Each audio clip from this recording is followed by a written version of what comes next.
Good morning everybody. ये हमारा quick revision session चल रहा है। आई हैव यस्टरडे ओनली मैंने बोला था कि इलेक्ट्रॉनिक्स के ऊपर हम एक क्विक रिवीजन सेशन स्टार्ट करेंगे। क्विक रिवीजन सेशन स्टार्ट करेंगे जिससे कि जो जैम है एस्पिरेंट्स या एडीसी है और सीएसए नेट के हैं वो एक क्विक रिवीजन एग्जाम के टाइम में जाते हैं।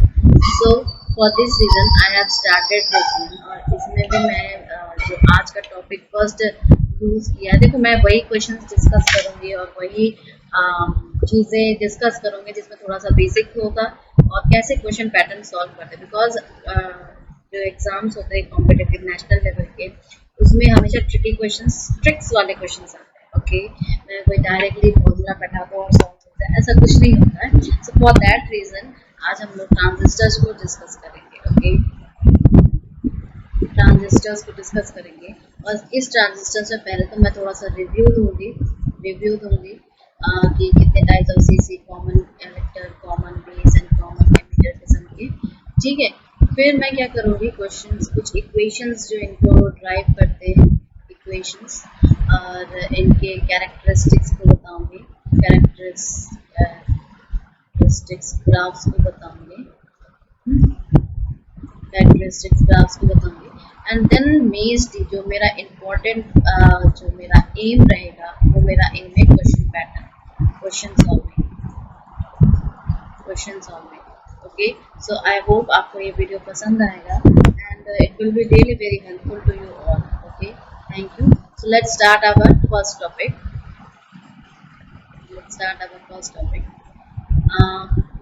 This is on the transistor configurations. Okay, transistor configurations. Okay, fine. So इसमें देखो मैं दोनों को एक साथ कंपेयर नहीं करूँगी, इससे क्या है बच्चे कंफ्यूज हो जाते हैं क्योंकि हम जानते हैं कि हमारे पास या तो एनपीएन होते हैं या पीएनपी। ठीक है, तो दोनों कन्वर्जेशन को एक साथ उनके कर्म के डायरेक्शंस को बोलूँगी तो आप बिल्कुल भी कंफ्यूज होंगे क्योंकि इसमें मैं मर्ज करूँगी सीसी, सीपी, सीई और सीसी और सीबी को, तो क्या होता है ये टोटली कंफ्यूज हो जाता है। तो फर्स्ट मैं एक एनपीएन कन्फिगरेशन पकड़ूंगी और इन तीनों को इसके साथ मर्ज करूँगी, देन मैं अगेन पीएनपी को होल्ड करके इन तीनों को बताऊँगी। Okay, so let's start. First हम लोग एक एनपीएन कन्फिगरेशन को कंसिडर करते हैं। Case 1 is a NPN configuration।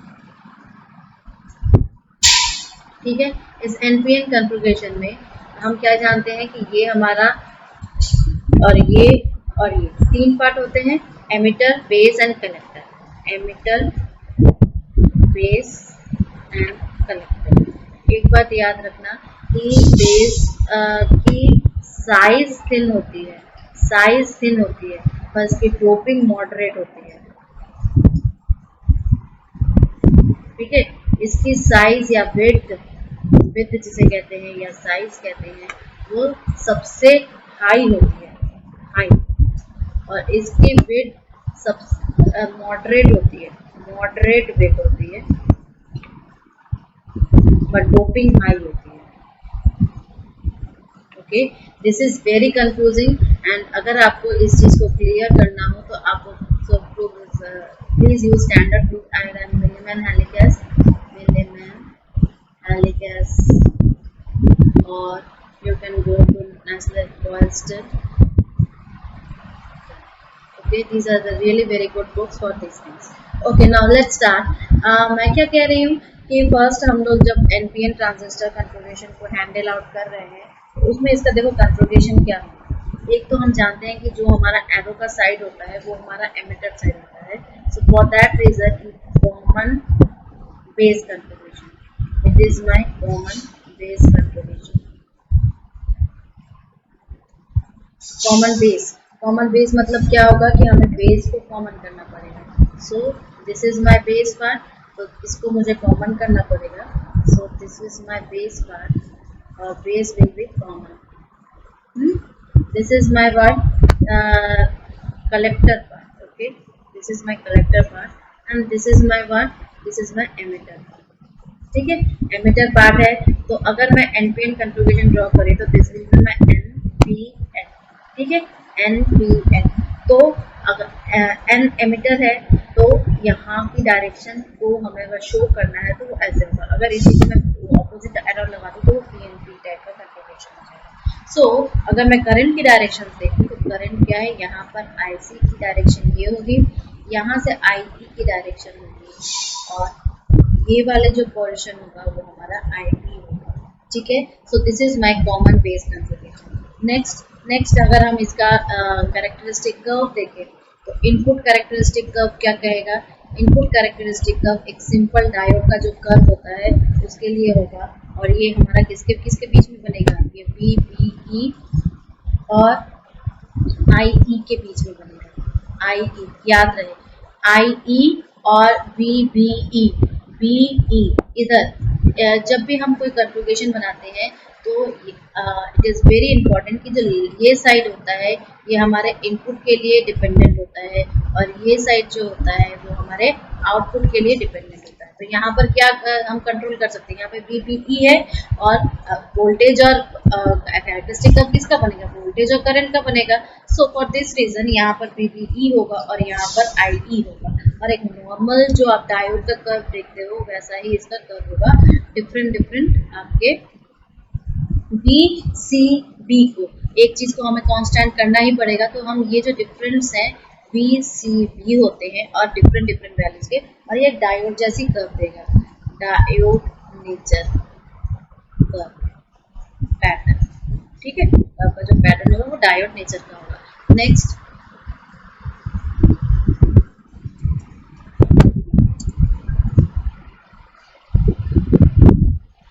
हम देखते हैं कि इसके आउटपुट कैरेक्टरिस्टिक्स क्या होंगे।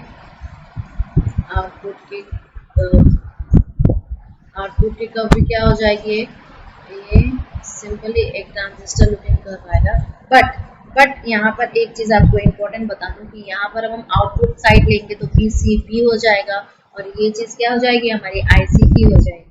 ओके, ये चीज हमेशा मिली एम्पियर में आती है, ये वोल्ट्स में आती है। ओके, नाउ अगर हमको कांस्टेंट क्या करना पड़ेगा, कांस्टेंट हमें IE करना पड़ेगा। So these are the different IE values, और ये भी आपके जो है मिली एमीटर में ही होंगे। रेंज थोड़ा सा याद करके रखना कि ये जो अगर आप कभी IB दे तो उसकी रेंज हमेशा माइक्रो एमीटर में होती है।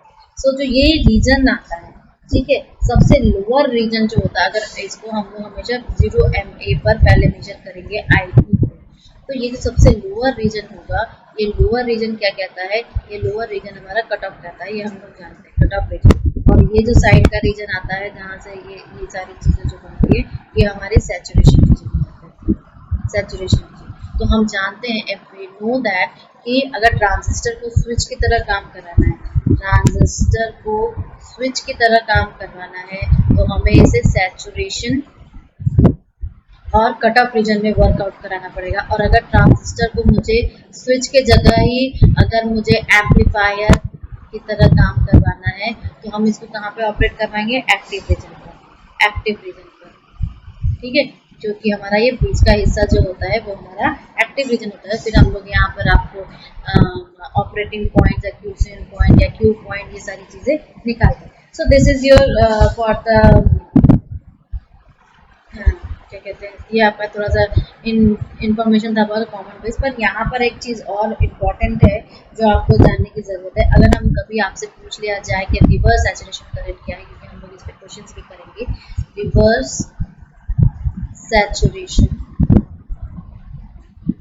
करंट, ठीक है, रिवर्स सैचुरेशन करंट के लिए कन्फिगरेशन क्या होना चाहिए कॉमन बेस पे। यहाँ से तो एमिटर होगा, हम क्या करते हैं, एमिटर को ओपन सर्किट बना देते हैं, और सिंपली आपका जो ये कॉमन बेस का कन्फिगरेशन था उसको ही रहने दीजिए, तो ये NPN है, NPN में ये हमारा बेस हो गया। अब यहाँ पे मैंने ओपन कर दिया, तो कलेक्टर का सारे करंट्स है, ये हमारा एमिटर है।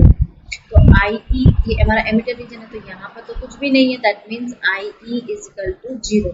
तो यहाँ पे जो करंट फ्लो होगी, यहाँ पर जो करंट फ्लो होगी ICB, वो क्या हो जाती है, ICBO, मतलब लीकेज हो रहा है करंट का। सो यही जो करंट सो यही जो करंट होता है, यही हमारा क्या करंट होता है, रिवर्स सैचुरेशन करंट। हम लोग डोंट वरी, हम लोग इस पर क्वेश्चन करेंगे। एक बात और इम्पोर्टेंट है कि जो कट ऑफ रीजन है वहाँ पे कट ऑफ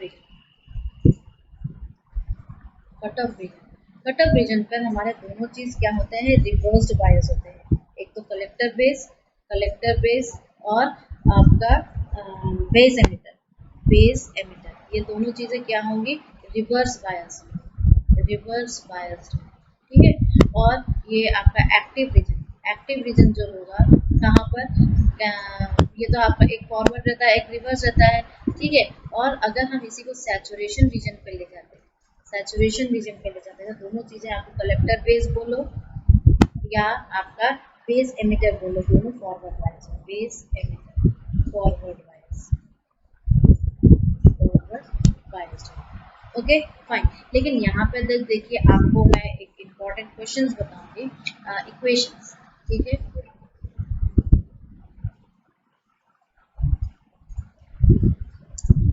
यहाँ पे इम्पोर्टेंट क्वेश्चंस है कि एक इक्वेशन है एक्चुअली, वो इक्वेशन किस पर डिपेंडेंट करता है, वो इक्वेशन हमारा डिपेंड करता है alpha, okay. Alpha, what is my alpha equation, ठीक है।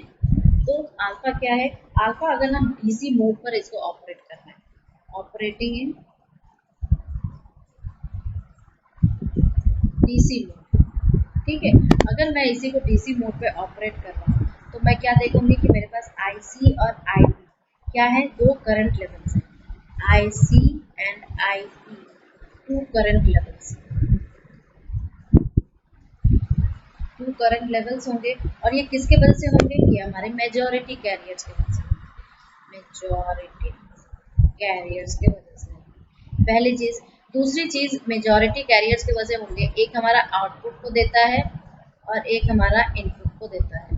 तो हम जानते हैं कि अगर हम किसी भी चीज़ का एक ऑपरेशन कैरेक्टरिस्टिक्स निकाल रहे हैं या कितना हमारा फायदेमंद एफिशिएंसी निकाल रहे हैं, तो हमेशा ये आउटपुट अपॉन इनपुट होता है, पहली चीज़। दूसरी चीज़, हम एक पीछे भी जब आप लोग पढ़ते हो करंट, एक्चुअली ये करंट एम्प्लीफिकेशन फैक्टर कह सकते हैं इसे, करंट गेन एम्प्लीफिकेशन फैक्टर कह सकते हो इसे, ठीक है। अगर हम इसको डीसी लेवल पर देखें, alpha is equal to I C alpha है, क्योंकि आउटपुट अपॉन इनपुट देखते हैं तो ये आई सी अपॉन आई ई होता है, ठीक है। और दो इक्वेशंस यहाँ पे हमेशा याद रखना, आई सी जो होता है वो क्या होता है, आई सी मेजॉरिटी कैरियर्स की वजह से प्लस ICO, ये किसके वजह से होता है, माइनॉरिटी कैरियर्स की वजह से। ये थोड़े थोड़े एमसीक्यूज हैं जो पूछ लिए जाते हैं, ठीक है, एग्जाम के बच्चों को कंफ्यूज करने के लिए। नेक्स्ट हम ये भी कह सकते हैं कि IC, अच्छा, और एक ट्रांजिस्टर इक्वेशन क्या होता है, ट्रांजिस्टर का करंट इक्वेशन क्या होता है, आई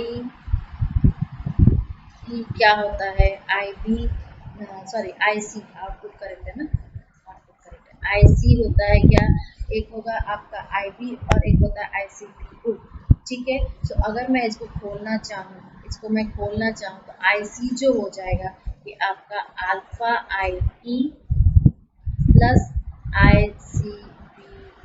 अब अल्फा आई ई क्या है, देखिए आई सी है ना, आई सी प्लस आई सी बी हो जाएगा, आई सी टोटल जो आई सी करंट है वो इसके और इसके समेशन के बराबर होता है ना। और आई सी करंट क्या है, आई ई जो हमारा ट्रांजिस्टर का इक्वेशन होता है, ये तो हमारे करंट आउटपुट के वजह से है। और जो मेन ट्रांजिस्टर का इक्वेशन होता है, जो टोटल एमिटर करंट होता है, वो आई सी प्लस आई बी के वजह से होता है, ठीक है। Total emitter current I C plus I B के वजह से होता है। So I can write my these equations like this way. अगर इसी को मैं डीसी पर ऑपरेट करता हूँ, अगर इसी को मैं if in DC AC, sorry AC तो देखा है ना, तो ये अल्फा एसी हो जाएगा, जो कि डेल में आ जाएगा, क्योंकि वहाँ पे तो हम लोग सब कुछ इंस्टेंटेनियस पॉइंट कर ही लेते हैं। So it is like this वे। और यहाँ पे मुझे बोलना पड़ेगा कि हमने बी सी बी को कांस्टेंट किया, okay. So this is entire for your common base computation. Come on, move next.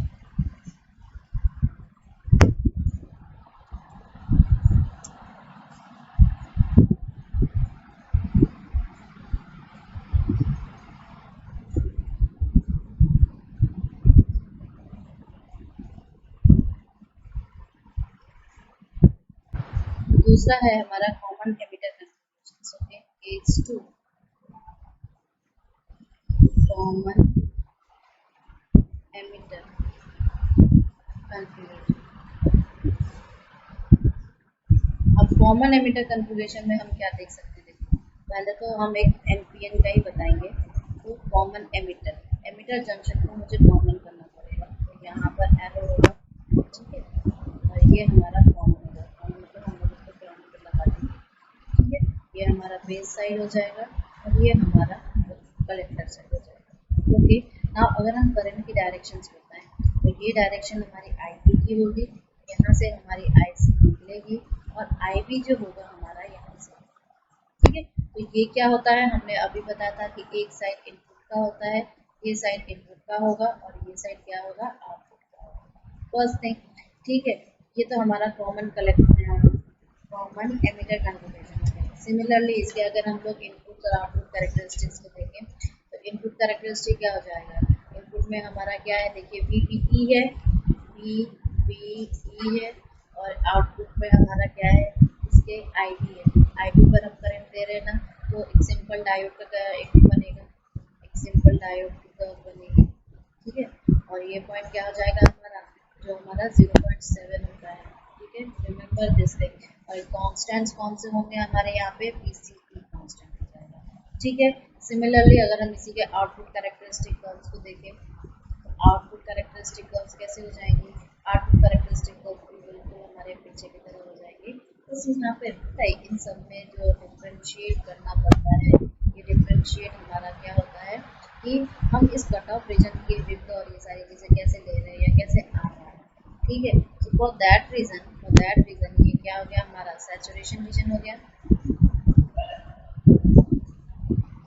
और ये हमारा क्या हो जाएगा, जब चीज़ों को लेके क्या लेंगे, यहाँ पर हमारी जो चीज़ आएगी वो क्या होगी, आईबी होगी ना, आईबी कॉन्स्टेंट्स होंगे, ठीक है। और ये नीचे वाला सबसे आईबी माइक्रो में, यहाँ पे यही तो इम्पोर्टेंट है कि यहाँ पे हमें माइक्रो एम्पियर लिखना है, और इसको वैरी किसको करवाते हैं, PCE को वैरी करवाते हैं।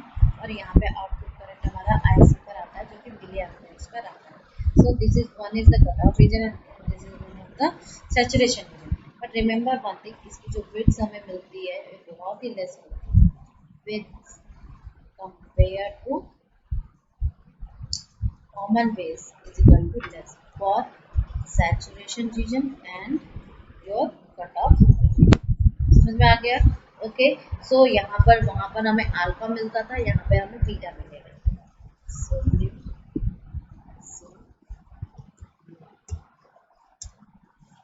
सी, यहाँ पे हमें क्या मिलेगा, यहाँ पे हमें मिलेगा आपका beta.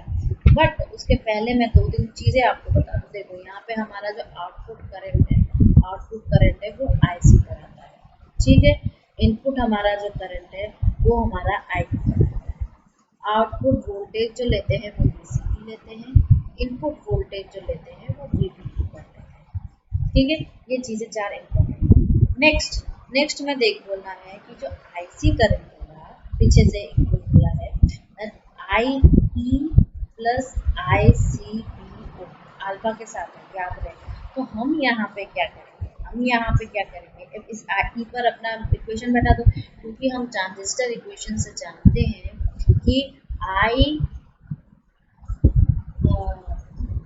have I made any mistakes?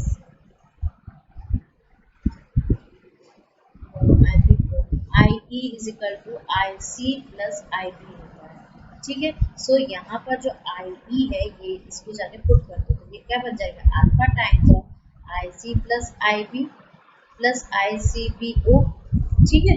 ICBO, तो इससे हमें दो चीज मिलती है, क्या मिलती है, जो IC minus alpha times of IC is equal to IB plus ICBO। इसको सॉल्व करेंगे तो क्या आ जाएगा, this implies that IC common ले लो और 1 माइनस अल्फा ले लो, और इधर IB plus CPU. This implies that IC जो हमारा है वो क्या है IB plus 1 minus alpha plus ICB को 1 minus alpha. ठीक है, ये एक important equation है. कैसे derive हुआ? It is very simple. Similarly beta, अब बीटा की तो DC वैल्यू आएगी और बीटा की AC वैल्यू आएगी, जैसे हम जिसमें इसको ऑपरेट करेंगे. सेकेंड थिंग, हमने आउटपुट और इनपुट का रेशियो लेना है. तो क्या है, आउटपुट हमारा IC है और इनपुट हमारा IB है. सिमिलरली इसके लिए क्या हो जाएगा, delta IC upon delta IB हो जाएगा. It's so simple. ओके, लेकिन यहाँ पर क्या कांस्टेंट कर दो, क्योंकि ये AC वाली पार्ट है तो इस यहाँ पर DC को हम लोग कांस्टेंट कर दें. ठीक है, तो इसको आप जब देखोगे मैक्सिमम टाइम से हम लोग करंट एमिटर कंट्रीब्यूशन यूज करते हैं, क्योंकि यहाँ पे वोल्टेज एम्प्लीफिकेशन देखो या करंट एम्प्लीफिकेशन देखो, it is very moderate, right, it is very moderate. इसीलिए हम लोग मैक्सिमम टाइम पर गेन यूज करते हैं. और इसका सैचुरेटेड और कट ऑफ रीजन भी स्मॉल आते हैं, इसलिए इसमें मोस्टली एम्पलीफायर्स में हम लोग ये यूज करते हैं. तो कभी कभी आपको बीटा AC को देखना बोल देते हैं कि कॉमन एमिटर का forward current amplification, common emitter का forward current amplification factor, forward current amplification factor है. ओके, सो कभी से ये कह सकते हैं. नेक्स्ट हम अगर किसी कंट्रीब्यूशन पर जाएं, इसका इक्वेशन हम निकाल लिया. एक कंट्रीब्यूशन आपको हमेशा दिखाई देगा कॉमन कलेक्टर कंट्रीब्यूशन. क्या है, कॉमन कलेक्टर कंट्रीब्यूशन.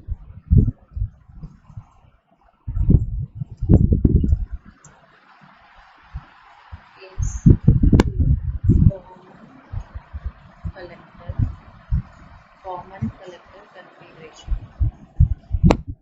ठीक है, इसमें क्या होता है, हम लोग वही एनपीएन का ही केस लेंगे. अगर हम पीएनपी पे नहीं जाएंगे, सो एनपीएन के कलेक्टर को मुझे कॉमन करना पड़ेगा. इसका मतलब क्या है कि हमें कलेक्टर पर एक क्या डालना पड़ेगा, ग्राउंड डालना पड़ेगा. तो पहले तो ऐसे देख लो इसको कि ये हमारा बेस हो जाएगा, ये हमारा सपोर्ट हो जाएगा. अब ये क्या हो जाएगा, हमारा एमिटर पार्ट हो जाएगा, ये हमारा कलेक्टर पार्ट हो जाएगा. हम जानते हैं कि एरो हमारा ऐसे ही रहेगा. सो यहाँ पर जो IE की डायरेक्शन ऐसे होगी और IC ऊपर की तरफ जाएगा और IB का ऑलरेडी हमारा ऑलवेज बेस की तरफ जाता है. ये हमारा NPN कंट्रीब्यूशन का याद रखना, दिस इज माय NPN. लेकिन ये आपको हम लोगों ने जो है कि चलो इसका हम लोगों ने एक जो डिटेल बेसिक सा जो स्ट्रक्चर है वो बताया है, पर हम लोग प्रैक्टिकल पर्पस में इसको कैसे यूज करते हैं, it is little bit different. We use one resistance. Practical purpose में इसको यूज करने के लिए हम लोग एक रेजिस्टेंस का इस्तेमाल करते हैं. और सबसे अगर एप्लीकेशन बताया जाए, अगर इसका एप्लीकेशन पर नोट किया जाए, क्योंकि कभी कभी पूछ लिया जाता है कि अगर एप्लीकेशन बताया जाए कि ये कॉमन कलेक्टर कंट्रीब्यूशन का एप्लीकेशन कहाँ पर, तो इसको प्राइमरीली हम लोग मुख्य रूप से हम लोग इसको इम्पीडेंस मैचिंग पर्पस पर यूज करते हैं. इम्पीडेंस मैचिंग का मतलब क्या है कि जितना इनपुट आया है उतना ही आउटपुट पर ट्रांसफर होगा है. इसका मतलब क्या, 100% एफिशिएंसी हमें दिखाई देगी. इसलिए इम्पीडेंस मैचिंग बहुत ही इंपॉर्टेंट पर्पस है हमारे ट्रांसमिशन लाइंस के लिए, ट्रांसमिशन लाइंस या कम्युनिकेशन के लिए. ठीक है, सबसे इम्पोर्टेंट फैक्टर है. 100% नहीं होता, जिससे आइडियल तो चलो बहुत ही करीबी 100%. ठीक है, so this is my common collector contributions. और इसमें अगर आपको कभी पूछ लिया जाए कि प्रैक्टिकल पर्पस में इसका डायग्राम क्या है, और प्रैक्टिकल पर्पस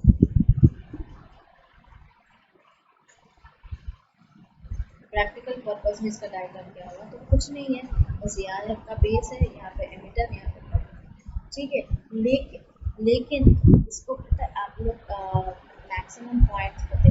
कलेक्टर रीजन अगर इसी को बना दिया, इसको हमने एमिटर पे एक रेजिस्टेंस लगा देंगे और ये है, इसको हम लोग कहते हैं R. कोई भी रेजिस्टेंस, ये हमारा E पॉइंट है, ये हमारा B पॉइंट है.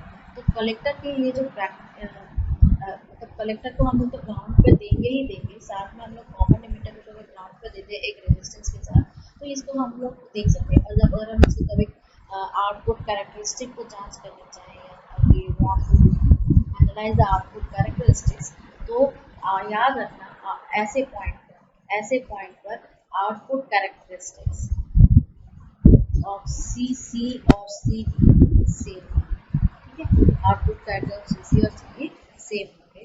तो ये आपका टोटल ट्रांजिस्टर का ओवरऑल। नेक्स्ट जो हम लोग डिस्कस करेंगे वो हम लोग इसकी